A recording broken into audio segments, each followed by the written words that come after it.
Welcome to Coming from Left Field, where we have conversations about politics, books, and current events with your host, Greg Godels and Pat Cummings.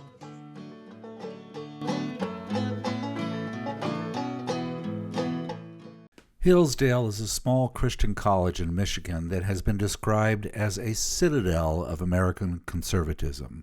Donald Trump has connections there, as do Ted Cruz, Clarence Thomas, and Betsy DeVos.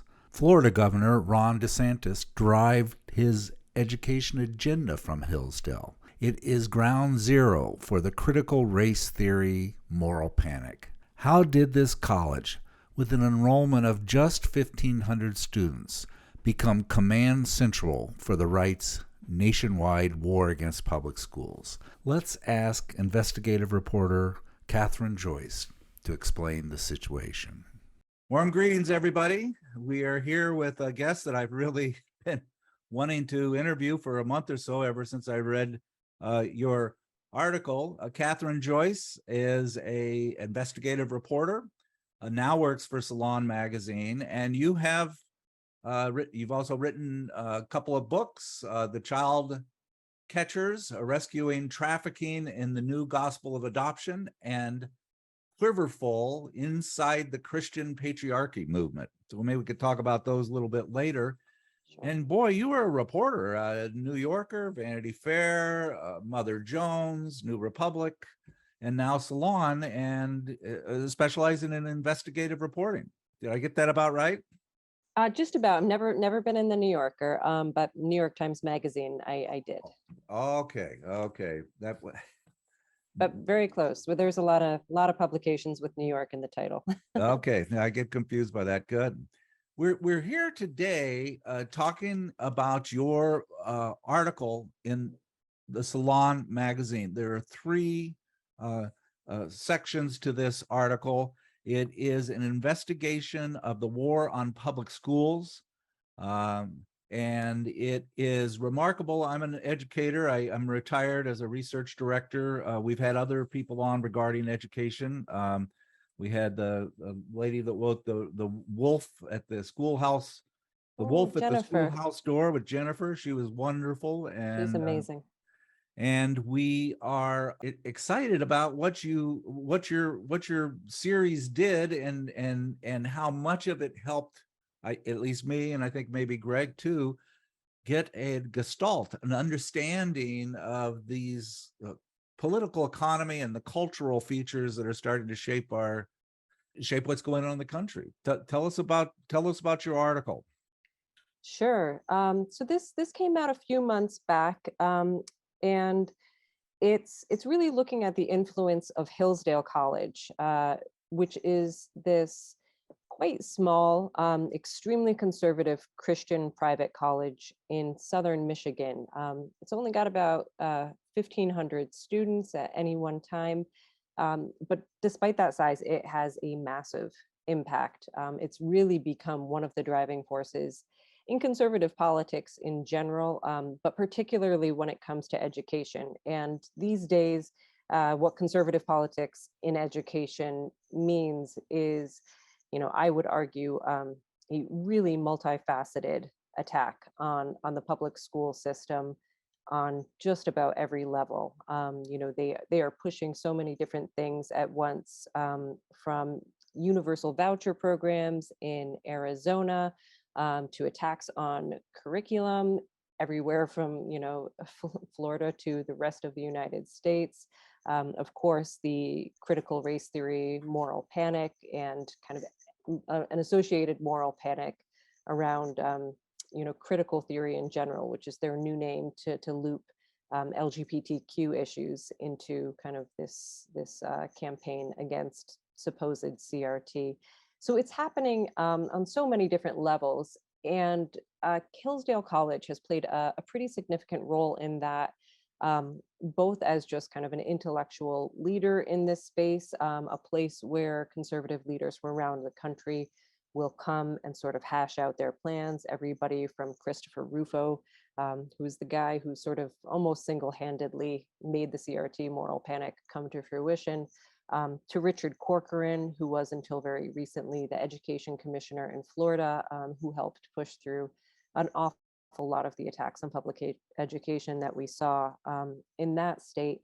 But they're also doing this by means of this unique network of publicly funded classical charter schools. And by classical, they mean classical in the great books, Latin and Greek, kind of Western European tradition. And it sounds kind of like, at first blush, like this, promising alternative for people, parents who want their kids to have that kind of education.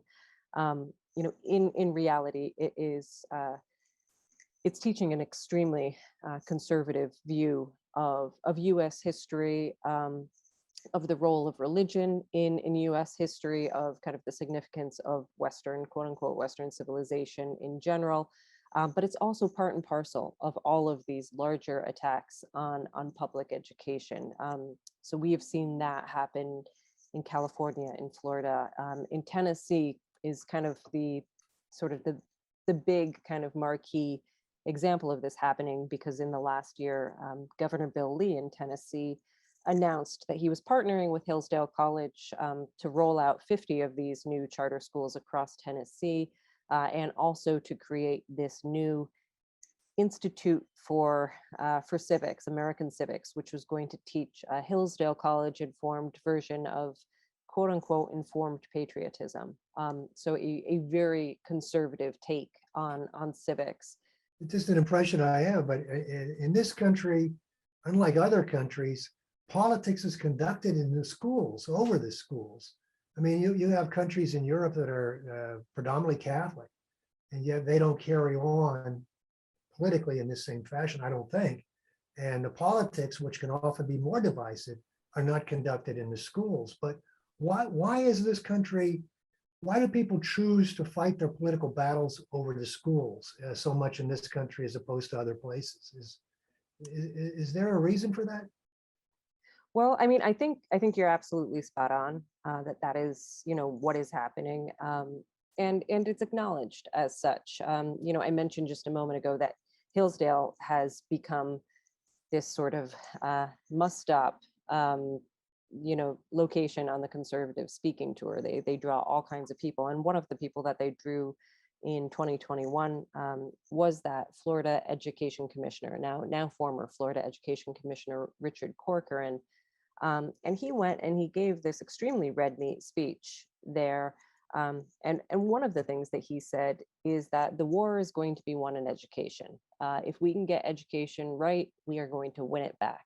And so he's speaking in spring of 2021, just a few months after Donald Trump is sort of dragged out of office, and there is a new Democratic regime in town. And so he's saying education is the place where we can win this battle.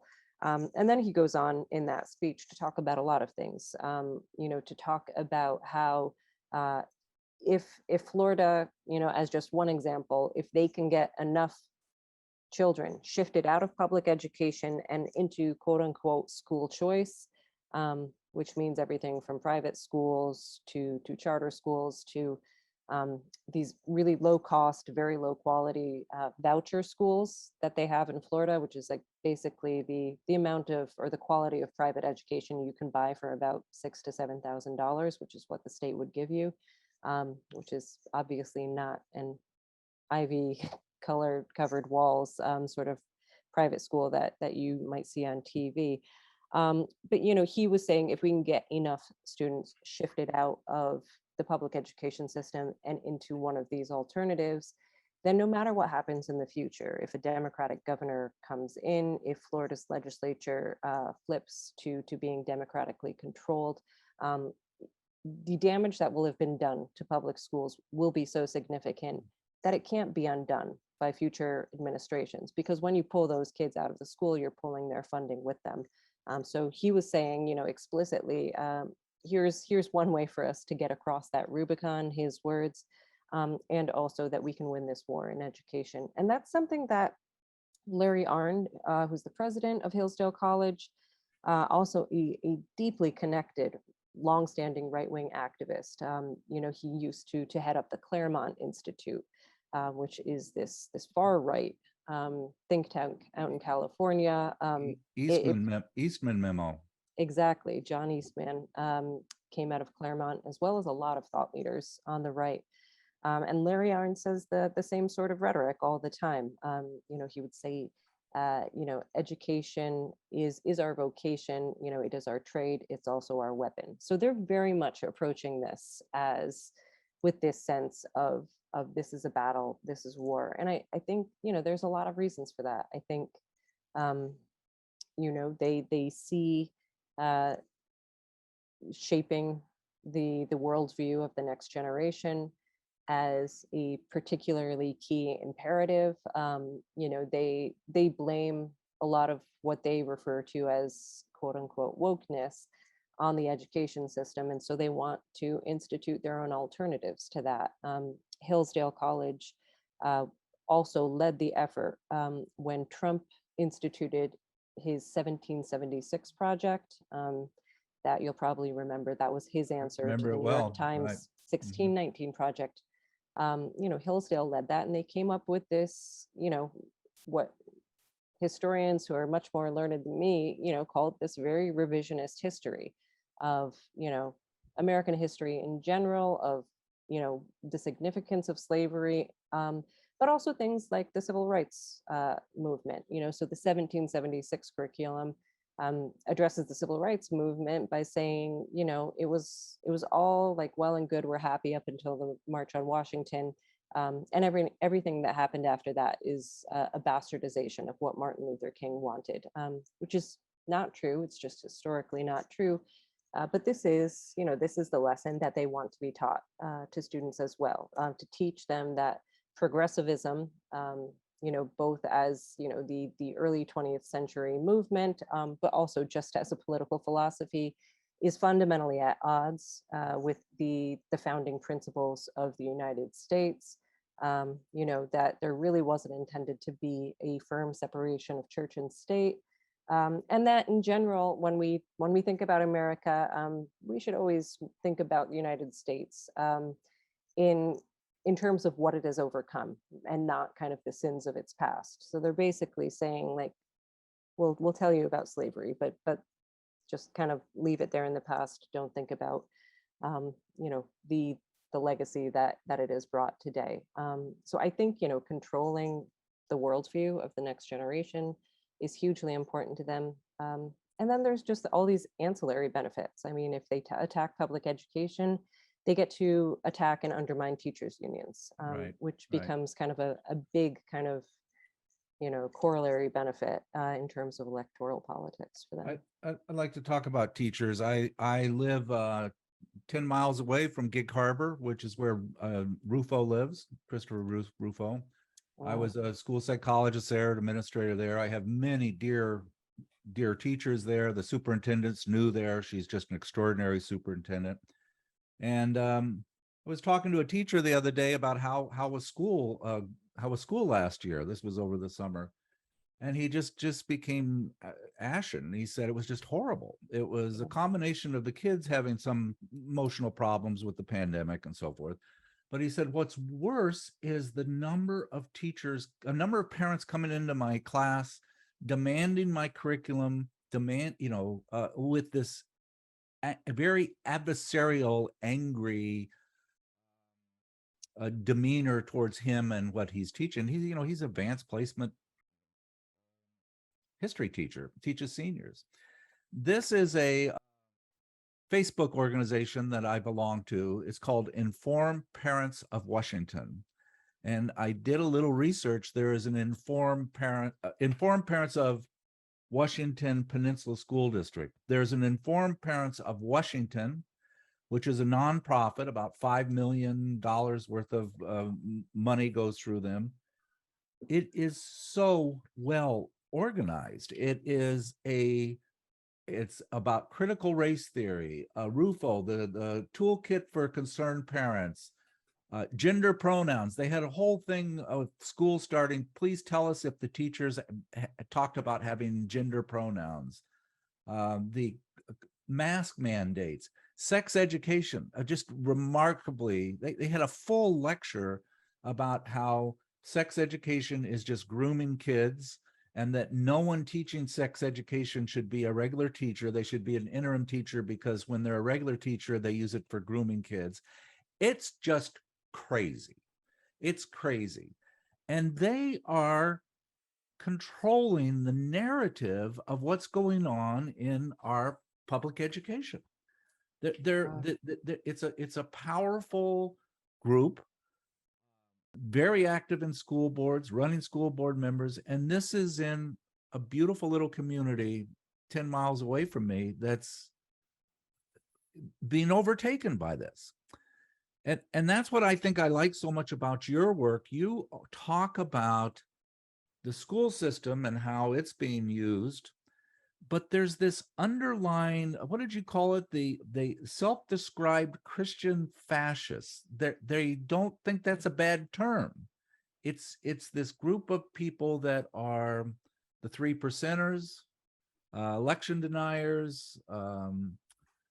Tell us about some of your work tracking that group of people as a subgroup of what's going on with this war on public schools. Sure. And wow, I had not heard that wrinkle about requiring anybody who teaches sex ed to be interim. Yes. That's Yeah, news to me. I'll send you the link. I'd love you to follow through. That's really very interesting.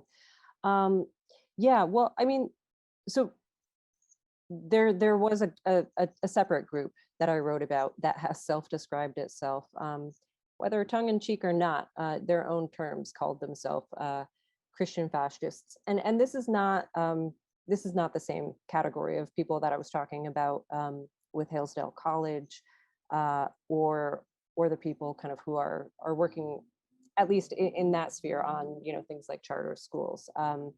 That is not certainly a self-description that they have applied to themselves. But where this term came up was in some reporting that I did with my colleague Ben Lorber, who is he works at Political Research Associates, which is a think tank that studies the right, and Ben is probably the person in the country who knows the most about a movement called the Groypers. Right. This is the America First movement. I think there are a lot of different organizations or groupings of people that use that term, America First.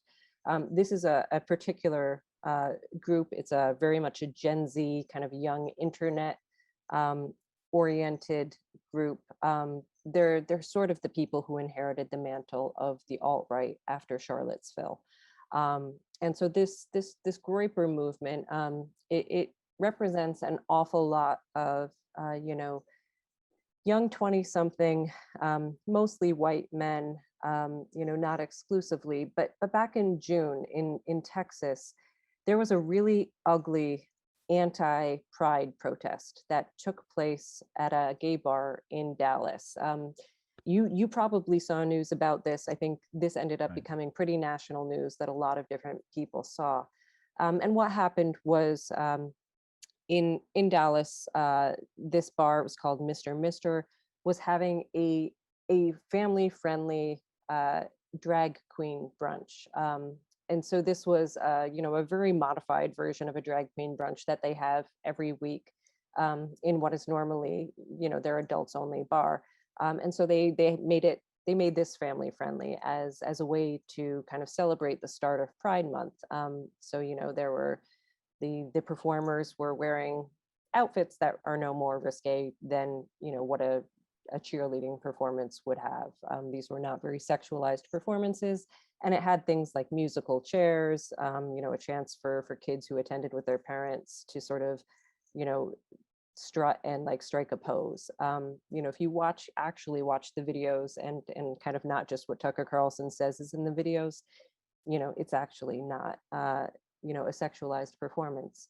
And yet before the doors even opened, this bar just was surrounded with dozens and dozens of far right protesters, some of whom were being kind of, I guess, relatively well behaved. They're just across the street, they're praying the rosary, They think this is terrible, but they're not really being violent or disruptive in the same way as the people who are more affiliated with this America First Groyper movement were. Because this became a really pretty shocking scene. Members of this group were trying to physically force their way into the bar. They were verbally accosting all of the parents who were there with their young children, calling them groomers and pedophiles, making really vulgar remarks about, trans affirming medical care and things like that. Some of them followed both performers and parents with young children back to their cars. So there's a lot of harassment going on. And they're even kind of getting into it with police. There's one video that shows one of the protesters, taunting a Black police officer who's there to kind of keep the group separate, saying that, he must have been groomed as a child himself, basically, if he was there serving in this capacity. Doing things like saying police ought to go inside this bar and shoot everybody in the head because that's what police are for. So this is a group that is behaving in a really kind of extremely, confrontational and at times pretty violent way, calling for violence against all the LGBTQ people who are in attendance. And it turns out this is also, this was a group of people that have self-described as Christian fascists. Dallas and the northern and western Dallas suburbs have become this sort of hotbed for far-right activity. And we saw a fair amount of it in June during Pride Month. There's a lot of reasons for that after, they didn't concede the loss of the 2020 election, but after it just became inevitable, a lot of people on, in mainstream right-wing politics, but also on the far right, said like, okay, for the next, foreseeable little while, let's focus our efforts locally. Steve Bannon said that, the Proud Boys said that, the Republican Party in general said that. So you've kind of got, all the different levels of, mainstream to extremism pretty covered. We saw a lot of Proud Boy type protests against Pride Month events in June. We saw, that really, stark. And I think, Pat, this is kind of close to your neck of the woods. We saw the example of the Patriot Front militia members who were arrested out of the back of a U-Haul van in June when they had gone to Coeur d'Alene, and were planning to disrupt potentially violently a Pride event there because they were carrying, shields and some sticks and at least one smoke grenade. I sent you an article. I was having dinner with a friend and he was on the phone. He got a phone call and he said, I said, who was that? And he said, well, they're canceling our reservations in Port Townsend because they're expecting the 3%ers to come up. Port Townsend is a sleepy little place up on the, in the peninsula area, Sure. Beautiful place. And they're expecting to have the 3%ers come up and with all armed, with their assault rifles and stuff, protesting the YMCA because they had some conflict with a trans person at a YMCA. And thank God it wasn't violent, but they literally shut down the whole town. All the restaurants canceled their reservations. So it's happening a lot. And these people are they're zealots at a level that I think I haven't seen before. Well, maybe there have always been zealots like this, but they're organized and very effective, and they're using both the schools and this whole trans issue, gay issue, grooming issue as a conduit, and critical race theory as a conduit to gain political control. And frankly, it's working. Is it working in Florida? I think there are a lot of people in Florida, of course, who are appalled by this. But Governor DeSantis is having a lot of success at just forcing a lot of this stuff through. Right. He's got a legislature that is pretty eager to do whatever he says. I was just down in Florida this past week reporting on the National Conservatism Conference, which is this sort of highbrow elite gathering of right-wing intellectuals, and DeSantis spoke there, sort of, bragging about all of his kind of greatest hits of the last few months, and was just kind of greeted rapturously. He was introduced as the future president of the United States. So far, this seems to be working, both in terms of getting policies passed and also just really working politically for the people who embrace these tactics. I'm wondering if you've looked into the economics of this. I mean, it seems to me that most of the things going on in this country, when you dig deeper, they turn out to have economic incentives, economic motivation.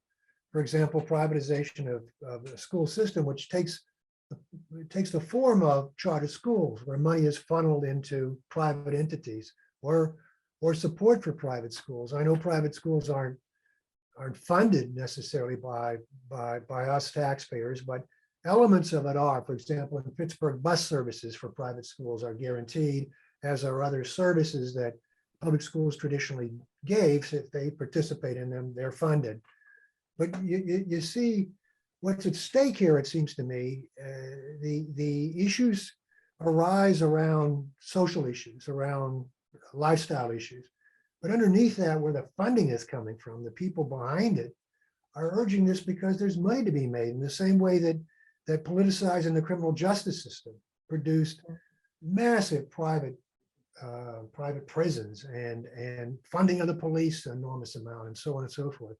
Do you see this incentive there as well? Do you see this economic incentive driving this?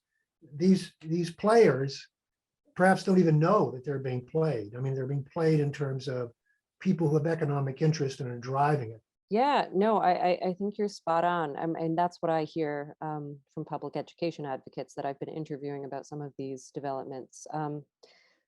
In late June, Arizona passed what is basically a universal voucher law. So they have now become the state with the most expansive sort of school privatization program in the entire country. It enables anybody who agrees to opt their kids out of public school.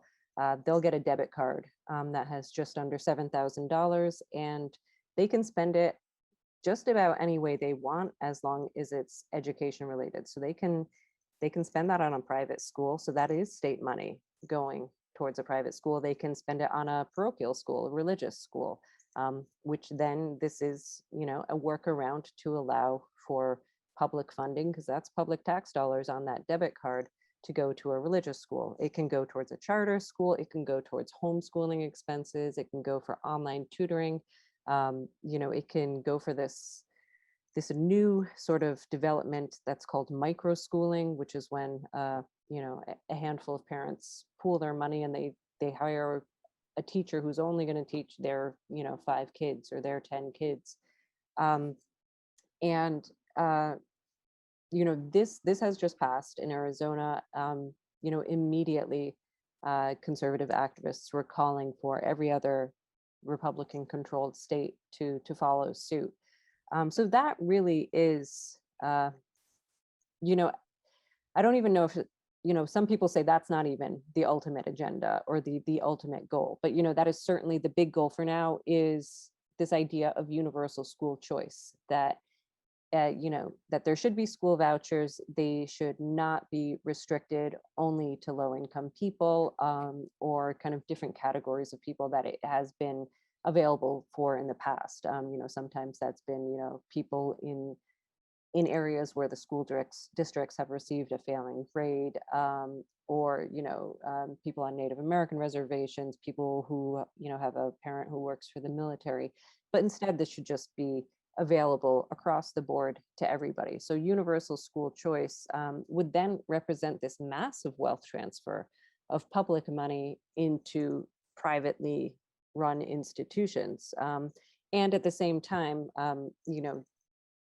conservative politicians who are advocating for that are advocating for those private or kind of alternative education options to not be held to any of the same accountability standards that they are piling up high on public schools. So if public schools are sort of kind of groaning under the weight of, massive testing requirements that take months for teachers to teach to these big state tests that nobody likes, and kind of all kinds of different regulations, they're saying these should not apply to the private schools, or certainly to kind of homeschooling parents, or to micro schools. So it's kind of deregulating and sending public funding to these private entities on one hand, and kind of making the burden on public schools kind of ever greater. So I think, yes, there's a huge kind of financial situation in play here, and the stakes that these private education endeavors stand to benefit from are pretty significant.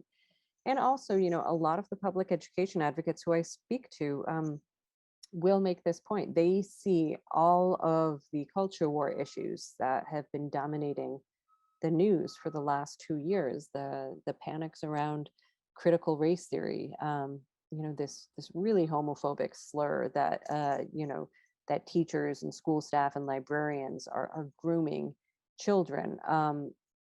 All of that kind of the fights over mask mandates, or vaccines, or school closures related to the pandemic.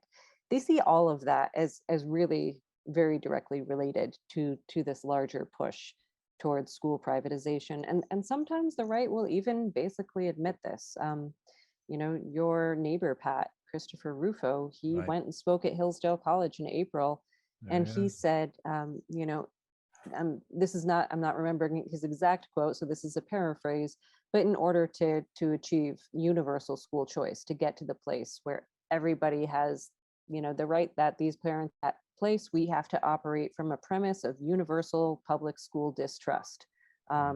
So, basically, the more dirt that you can kind of throw into the atmosphere around public education, the more attractive you are making this idea of universal school choice, even though when you really dig into it, the education that your kids will get is not going to be as good unless you're already rich enough that you're just getting an extra $7,000 to defray the cost of the actually quality private education that you can already afford. Yeah, I'd like to talk about, for years I've been subscribing to Empress, which is the Hillsdale College. I just love the fact that they have to waste a stamp on me. And Christopher Rufo spoke there. He is, boy, he's good. He's good. One of my favorite podcasters is Coleman Hughes. I don't know if you know Coleman Hughes. He's just a brilliant young Black man that went to Columbia, majored in philosophy. He's got a very good podcast. I respect him. He's just a brilliant young fellow. He had Christopher Rufo over, and Christopher Rufo rolled him with classic straw dogging, where he would, if you look at the theory of critical race theory, which I'm sure you're familiar with, it's kind of an intellectual law school theory that even though the laws change against racism, you can continue to have racism occur. And how do you, within the legal system, you continue to have it, even though laws may have been changed. And he conflated critical race theory to, gender studies and, forced pronouns. And he uses it as this catchment for all of the woke complaints, legitimate woke complaints that are going on in our society. And that becomes his mechanism, that becomes his battle cry, waving the red flag of critical race theory. And a person as smart as Coleman Hughes was confused by it and sucked into it and agreed, yeah, there's something crazy going on in these schools, indoctrinating our kids with all this critical race theory stuff. Amazing. I think one, and we discussed this before, one of the problems is that there's not a lot of enthusiasm for the public school system because of its failings. And its failings are not the ones that the right point to. There are other failings. They're class failings. They're the fact that the school systems are so unequally funded, from rich districts like some that you mentioned, and to poor districts. And they're also cut into by race in a way that's absolutely shameful. Now, the right's not attacking that, but that's what makes it so hard to marshal people. Pittsburgh doesn't have a problem, as far as I know. I know some activists in the educational system here, of these crazy right-wingers that want to change curricula. What it does have is a lack of enthusiasm by the people that use the system in that system, because it's been underfunded, dramatically underfunded. Deindustrialization has created that. Politicians don't want to face this. They don't want to lead on education. They don't want to lead on the public school system. They don't want to defend it. Liberals don't want to defend it. And therefore, the right really has the open door to mobilize people and attack. And I don't think we've addressed that. I mean, I don't think we've addressed how we can mobilize people and create the enthusiasm for the public school system. I'm an enthusiast. I lived it. That was my life. I went to public schools. My kids went to public schools. They've been successful. But for most people, it's a lot of disappointment when you have to stand in line overnight to get into a magnet school in Pittsburgh, so that your child will have an advantage over other public school kids, where that single mother can't do that. You've got a situation where you're not going to get a lot of enthusiasm for that system. Yeah. And that's one of the reasons that I think the defense of the public school system is so weak. Savage inequities, still pertinent today, and that's what you're talking about when the funding systems, the inequity by zip code, all these things deserve some criticism and create problems too. No, I think that's very true. And I mean, we have been also a proud public school graduate with family members who have and do teach in public schools. I feel pretty passionately about it. And I received a wonderful public education.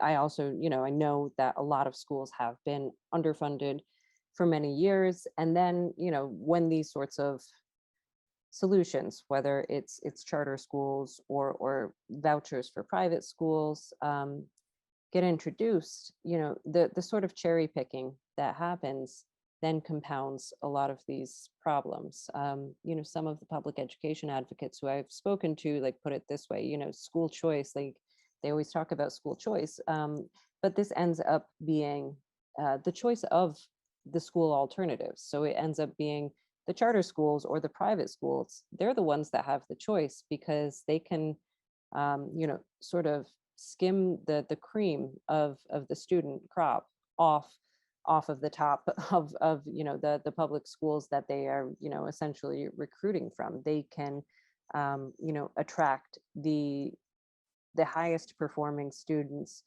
who have the least special needs that require additional funding. And so they're drawing this student away, and they're drawing the funding that goes with that student away. But the remaining public school, it's light bill, it's heating or air conditioning bill, depending where you're at in the country, that remains the same. And also what remains, most of the time, are the students, with more intensive needs, which are more expensive needs.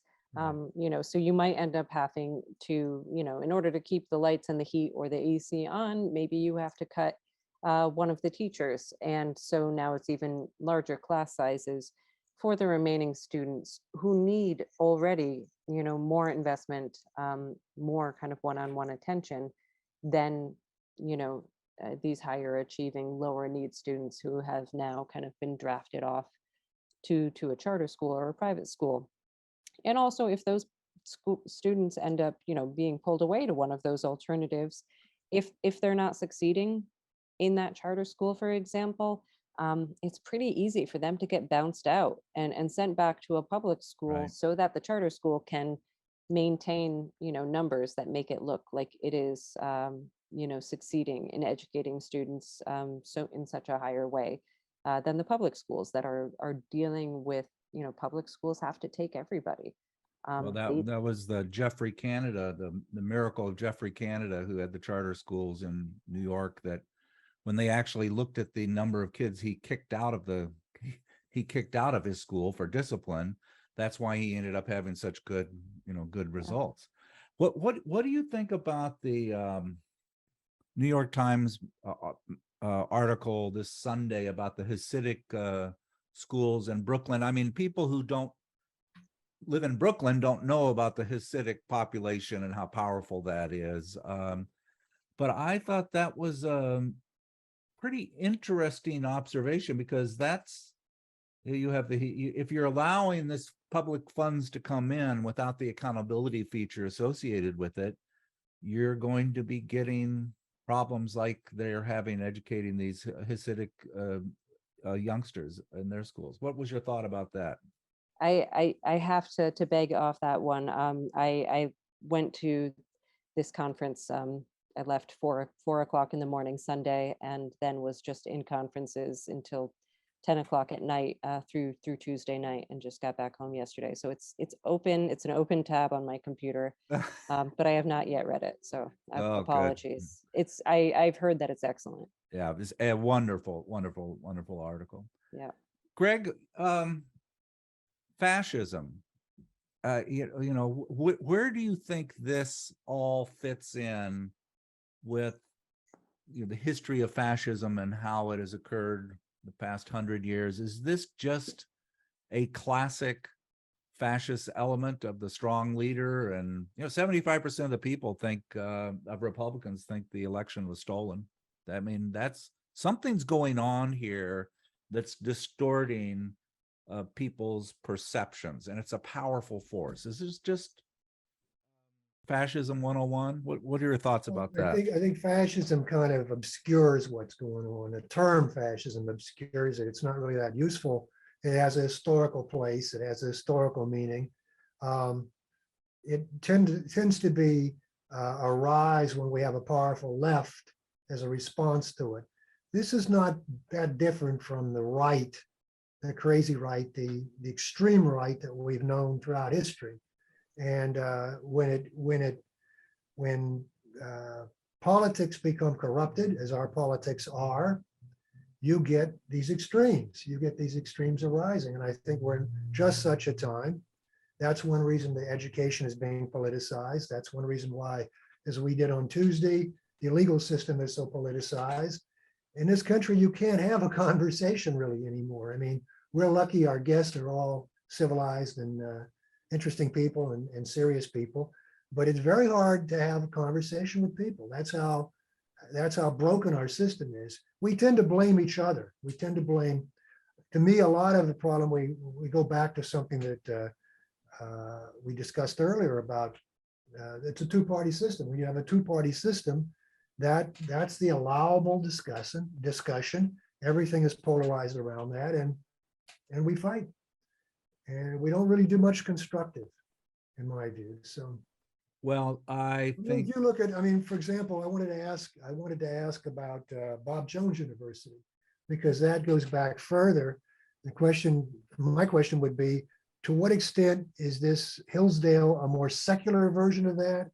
Is Christian fundamentalism a little bit on the wane, and Hillsdale's a more secularized version, or are they really the same kind of thing? Because we've had Bob Jones in the past, and that's been a leading force on the right, educating young, crazy right-wingers. I mean, I think it strikes me as, definitely a different flavor of conservative Christianity. I mean, Bob Jones University, always had this reputation as, I think, well, the actual nickname, the fortress of fundamentalism, and, that this was fundamentalism in a way that was not even being used as, a slur or kind of any derogatory implication from outsiders. I mean, this was Bob Jones Senior himself would have these kind of this long running conflict with Billy Graham, who was known as kind of more in the evangelical mode, just over kind of what is the right way to be a very conservative Christian. Hillsdale College, its Christianity its conservative Christianity is a big and important part of it. But I don't think I wouldn't describe it as fundamentalist. And it draws conservative religious students from other traditions as well. I mean, one of the Hillsdale affiliated charter schools that I reported on, based in Orange County, California, was started by a man who, he and his wife are both pretty connected to pretty right-wing politics. He was a prominent COVID skeptic who was affiliated with that group, America's Frontline Doctors. His wife is on staff with the California Policy Center, which kind of eventually is part of the group that implements ALEC's model legislation. They're Jewish, and they got involved with Hillsdale because they sent their kid there. I don't think that would, I can't say it never happened at Bob Jones, but I think that's a lot less likely to happen at a place like Bob Jones. But what Hillsdale really is, is it's connected. They have a campus in Washington, D.C. They draw people like Clarence Thomas, Ginny Thomas, Clarence Thomas's wife. She built their Washington, D.C. campus. They are hand in hand with groups like the Heritage Foundation or the Federalist Society. So they are operating kind of at a level where they're a pretty elite level within Republican politics. It was described, I think, in Vanity Fair that there was a revolving door between Hillsdale's Washington campus and the Trump administration, which is just, again, not something that is true of Bob Jones University. Yeah, and your work in Orange County Classical Academy, I wasn't aware of it, and I streamed a couple of their videos, and the Dr. Jeffrey Barkey, came up, who you mentioned. Well, he shows up on the Facebook page of Informed Parents, and he shows up everywhere, and yep. These things are connected. It's all connected. This is what I think why your work is so important. As much as I follow this, and Greg and I follow this, after reading your article and then going through and looking at the Political Research Associates Ben's work, which, by the way, I'm going to link to. That is remarkable. That's a website that tracks all of these things in a very good way. And you used to write for that website too, did you? Or were you involved? I was actually the editor there. Oh my goodness! For about 6.5 years until till I came to Salon in January. I knew nothing about this, and this is just such good quality. None of this is being covered by my local paper. None of this is being, none of the phenomenon, this kind of cultural phenomenon. Some maybe the more of the fringe hysterical things are being covered, but not this whole kind of uniform, consolidated movement that you lay out a roadmap for pretty accurately. And it's important. It's important. It's going to elect our next president, Santa's. If we don't really see how it operates, you're just doing great work. I don't know. That's all I can say. I don't know. You're doing very good work. Thank you so much. And you have any books in the offering, or are you too busy doing your journalism? I don't currently. I have an idea I'm kicking around, so knock on wood. Good. Greg, any final thoughts? No, I just wanted to express my appreciation as well. I really enjoyed this and learned a great deal. And I urge you to, and I'm sure you will, continue with this, and we'll enjoy the fruits of your work. What do you see as, I don't want to dig deeply into this, but what do you see as a kind of response or answer to this phenomenon? Well, if we're talking about education, well, for one thing, I think that I didn't really realize that there was such a well-developed and interconnected kind of series of assaults on public education myself until, um, something that I was looking on happened to kind of lead me down some of these rabbit holes over the last 2 years. So, I think people who are, full-time proper education reporters have been covering this stuff, like Jennifer Berkshire, for example, has been onto this for a lot longer. But I think, um, that indicates a lot of people have not thought about, this in this way, as I had not until the last 2 years. I mean, I think if people kind of sort of became more alert and attuned uh, to the fact that all of these things that we're seeing, kind of the CRT stuff, the groomer stuff, which again, it's so offensive on so many levels. Uh, the proposals to kind of ever, create ever more like wide opportunities, make it ever easier for people to just leave public schools. If people kind of learn more to put these things together, to see that these things are all happening, as part of a complex and well-developed plan, I think it will bother them, because I think a lot of people really do, for all of the complaints that they may have from time to time about public schools. People do not want them to go away.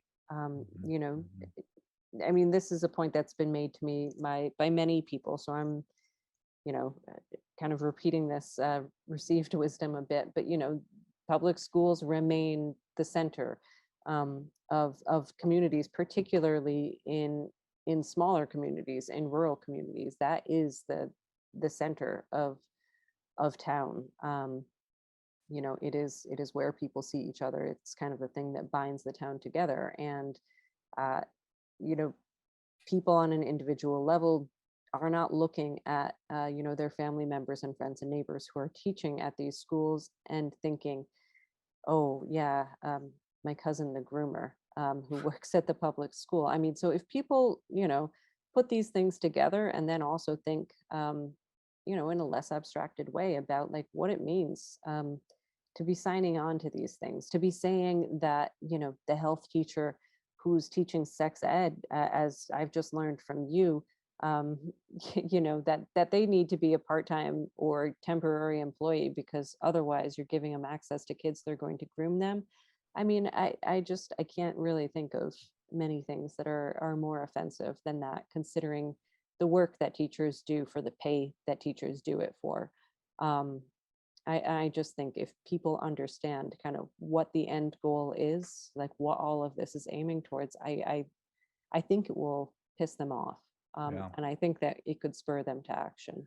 I'll send you, I'll follow up in an email. I'll send you that K-12 public schools are grooming Conrad Woodall, who turns out to have a master's degree in, I don't know, something, psychology, and he's community college teacher. But that was, write your legislatures. You can't have regular teachers teaching sex ed because that's how they groom kids. I don't make this stuff up. I wish I did, but I don't. So Boy, you've just been great, Jennifer. I mean, so I'm sorry, Kathryn. I was thinking of Jennifer. I'm flattered. I'm flattered. I called you Jennifer. That's a great Freudian slip. But anyway, you've been great. I'm gonna keep watching your work and following your work. I hope you keep writing, and you're doing God's work in this particular area for sure. You are. So thank you for coming today. Thank you. Thank you both so much for having me. It's been a great conversation.